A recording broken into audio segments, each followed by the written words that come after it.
Hello and welcome to Stock Market Fever.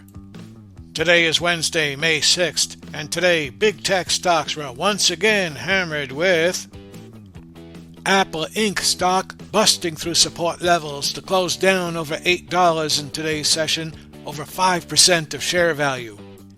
In this video, we will look at where Apple has been, why it's getting hammered, and see if now might be the time to buy on the dip.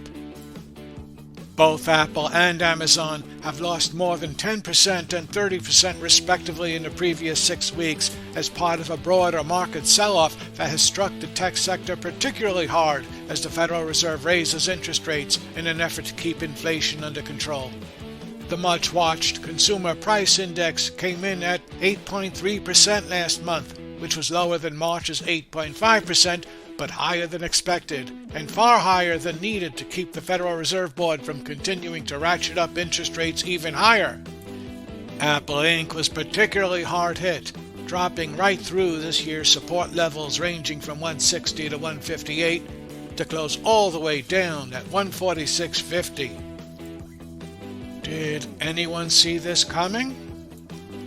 In spite of an overwhelming majority of analysts being bullish on Apple, Morningstar analyst Abhinav Davuluri took a more cautionary approach on April 29th when he designated only a 2-star rating for Apple. In his report, he was impressed with Apple's second quarter results that came in ahead of our estimates despite supply chain constraints and the ongoing chip shortage. And he was also positive about Apple's ability to continue to grow its new products and service recurring revenue stream.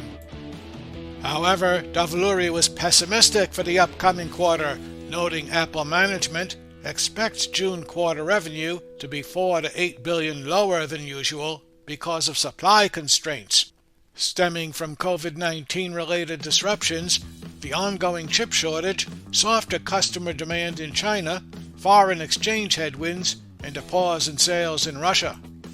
He was additionally pessimistic that Apple's continuing sales growth would be difficult to sustain, and that there would be a lower demand for COVID-related iPad and Mac products, and thus conservatively valued Apple at $130. And where does Stock Market Fever stand? While we continue to be very impressed with Apple's products, services, management, and growth, we are now more cautious for the next few months due to the overall growing pessimism in the market related to continued high inflation and the Fed's continuing to raise interest rates to tame it.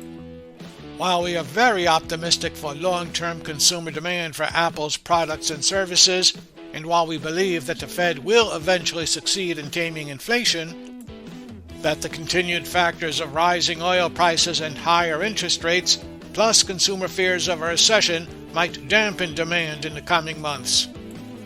Thus, while we do not offer advice, we believe that in the short run, perhaps for the next few months or so, while Apple will continue to have up and down days, that Apple is not a good buy. Not at its $146.50 closing price today. However, we believe that the $130 Morningstar valuation might be too pessimistic and suspect that the stock might bottom out around $140 unless there is a serious overall market meltdown, in which case anything goes. But what do you think? Where do you think Apple is headed? Do you think it's a buy, sell, or hold? And what price do you think it will be trading at through the summer? Please leave your thoughts and comments below, as we'd love to hear from you. And be sure to like and subscribe to Stock Market Fever for future actionable stock market news and alerts.